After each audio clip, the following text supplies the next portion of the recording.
Gaza से Hormuz तक तनाव बढ़ चुका है। इजराइल ने ट्रंप का प्लान ठुकरा दिया है और हूथियों का हमला और ईरान का बड़ा फैसला अब सामने आया है। नमस्कार, आप देख रहे हैं न्यूज़ 18 का डिजिटल प्लेटफॉर्म और मैं हूं आपके साथ सृष्टि शेखर।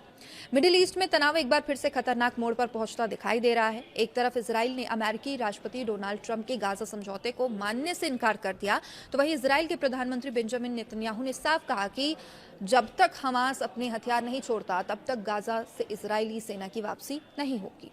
दूसरी तरफ यमन में ईरान समर्थित हूती विद्रोहियों ने लाल सागर के तट पर एक बहुत महत्वपूर्ण बंदरगाह को निशाना बनाया।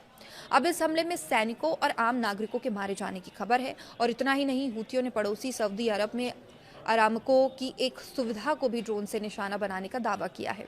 और अब इन सब के बीच दुनिया की सबसे महत्वपूर्ण तेल शिपिंग लाइनों में से एक हॉर्मुज स्ट्रेट को लेकर ईरान और ओमान के बीच संभावित समझौते की खबर सामने आई है। लेकिन ईरान ने साथ ही साफ संकेत ये दिया है कि जिन देशों को वो दुश्मन मानता है उनसे जुड़े जहाजों को इस रूट से, इस जलमार्ग से गुजरने की अनुमति बिल्कुल नहीं दी जा सकती। यानी गाजा, यमन, सऊदी अरब और हॉर्मुज मिडिल ईस्ट के अलग अलग मोर्चे अब एक दूसरे से जुड़ते नजर आ रहे हैं।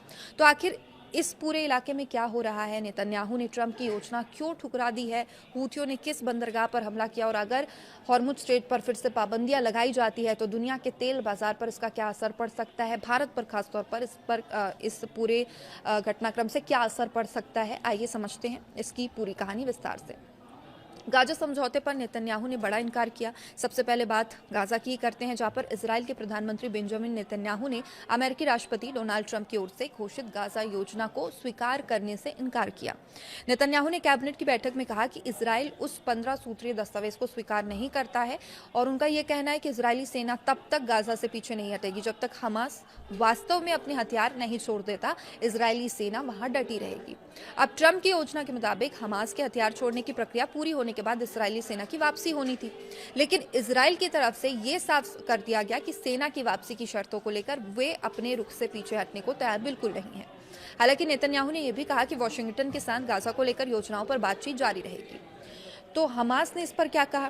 दूसरी तरफ हमास ने इस रोड मैप के प्रति अपनी प्रतिबद्धता दोहराई है। हमास के राजनीतिक ब्यूरो के सदस्य बासेम नईम ने कहा है कि संगठन रोड मैप के लिए प्रतिबद्ध है। हमास को उम्मीद है कि मध्यस्थ देश और अमेरिका नेतन्याहू पर दबाव बनाएंगे। अब इस पूरे घटनाक्रम में ऐसे समय पर यह घटनाक्रम सामने आया जब इजराइल की घरेलू राजनीति भी तनावपूर्ण बनी हुई है। 27 अक्टूबर को होने वाले अगले चुनाव से पहले नेतन्याहू पर राजनीतिक दबाव बढ़ रहा है। तो याद रहे, 7 अक्टूबर 2023 को हमास के नेतृत्व में इजराइल पर हुए हमले के बाद गाजा में युद्ध शुरू हुआ था। फिलहाल एक नाजुक युद्ध विराम जरूर लगा हुआ है, सीज फायर जरूर देखने को मिल रहा है, लेकिन अभी भी जो दोनों पक्ष हैं उनके बीच कई बड़े मुद्दे हैं जिसे लेकर समझौता नहीं हुआ है और ये मुद्दे अनसुलझे अभी भी नजर आ रहे हैं। अब हूथियों ने लाल सागर के बंदरगाह पर हमला किया। यमन की तरफ अगर बढ़े तो ईरान समर्थित हूती विद्रोहियों ने लाल सागर के तट पर स्थित मोखा बंदरगाह को निशाना बनाया। यमन सरकार की सहयोगी नेशनल रेजिस्टेंस फोर्सेस के मुताबिक इसमें से कम 7 लोग मारे गए हैं इस पूरे हमले में और इनमें 4 सैनिक और 3 आम नागरिक शामिल हैं। इसके अलावा 15 आम नागरिकों के घायल होने की भी जानकारी इसमें सामने आई है। यमन के अधिकारियों के अनुसार हूतियों के मिसाइलों और ड्रोन का इस्तेमाल किया गया है। हमले में बंदरगाह की इमारतों और घाटों को नुकसान पहुंचा है और इसके अलावा वहां रखे व्यापारिक सामान और खाद्य सामग्री को भी नुकसान होने की बात कही गई है। अब बाद में यमन की सेना ने बताया कि कई इलाकों में मिसाइलें गिरी, जिनसे टेलीविजन चैनल के पास का इलाका भी शामिल था। हूतियों ने इलाके की हमले की जिम्मेदारी लेते हुए कहा कि उन्होंने सैन्य बलों और गोदामों को निशाना बनाया है। मोखा बंदरगाह इसलिए भी महत्वपूर्ण है क्योंकि ये अंतर्राष्ट्रीय स्तर पर मान्यता प्राप्त यमनी सरकार के नियंत्रण में है और उन जहाजों के लिए तैयार किया गया है जो हूतियों के कब्जे वाले होदेइदा बंदरगाह से बचकर निकलना चाहते हैं। अब सऊदी अरब में अरामको की सुविधा पर भी हमला हुआ है। यमन के बाद अब नजर सऊदी अरब पर अगर डाले तो हूती सैन्य प्रवक्ता यहाँ पर याहिया सरी ने यह दावा किया है कि सऊदी शहर जाजान में अरामको की एक रिफाइनरी सुविधा को ड्रोन से निशाना बनाया गया।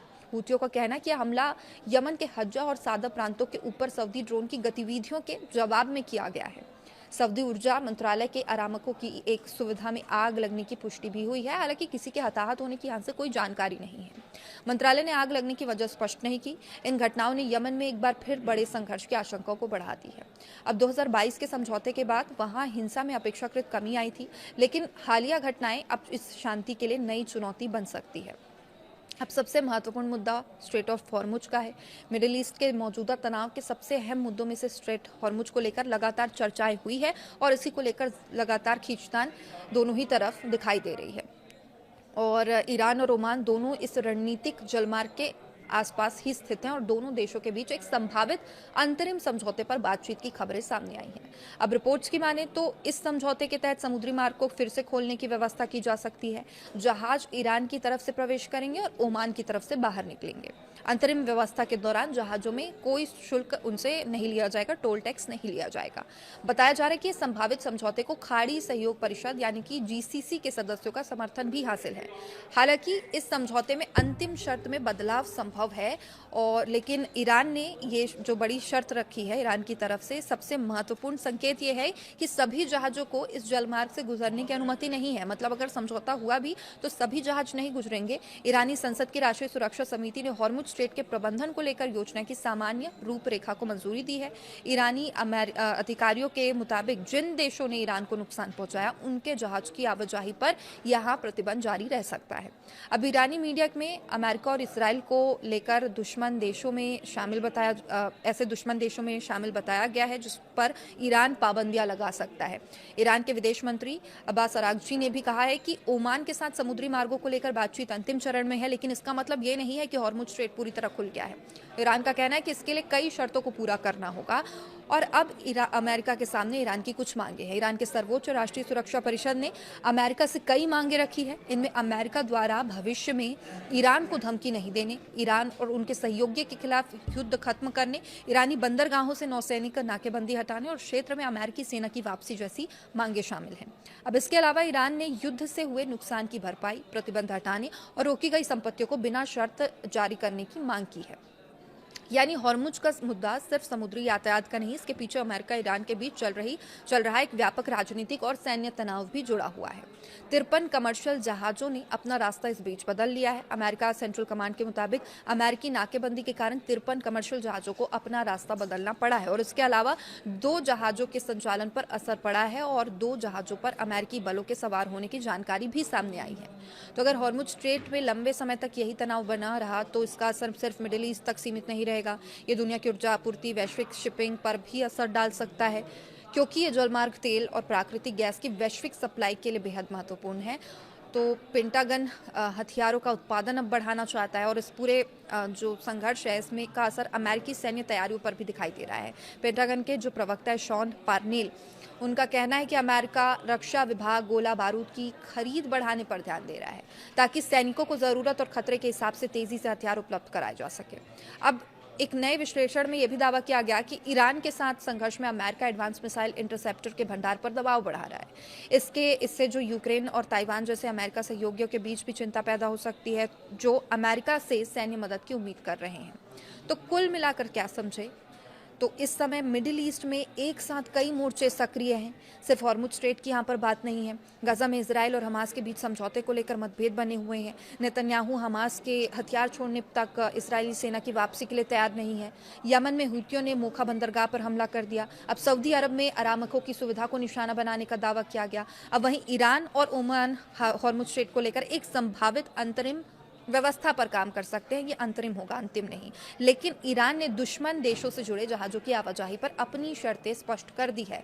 तो सबसे बड़ा सवाल यही है कि क्या गाजा में युद्ध विराम कायम रह पाएगा, क्या यमन में फिर से गृह युद्ध भड़क सकता है और क्या स्ट्रेट ऑफ हॉर्मुज को लेकर ईरान और अमेरिका के बीच कोई समझौता बन पाएगा, बैठ पाएगा, रास्ता निकल पाएगा। क्योंकि अगर हॉर्मुज में तनाव लंबा खिंचता है तो इसका असर अभी भी देखने को मिल रहा है। मिडिल ईस्ट पर नहीं बल्कि पूरी दुनिया भर में ऊर्जा आपूर्ति, तेल की कीमतों, वैश्विक अर्थव्यवस्था पर पड़ रहा है।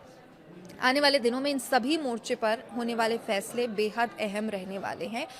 फिलहाल हमारी नज़र लगातार हर अपडेट पर है। आप देखते रहिए न्यूज़ 18। नमस्कार।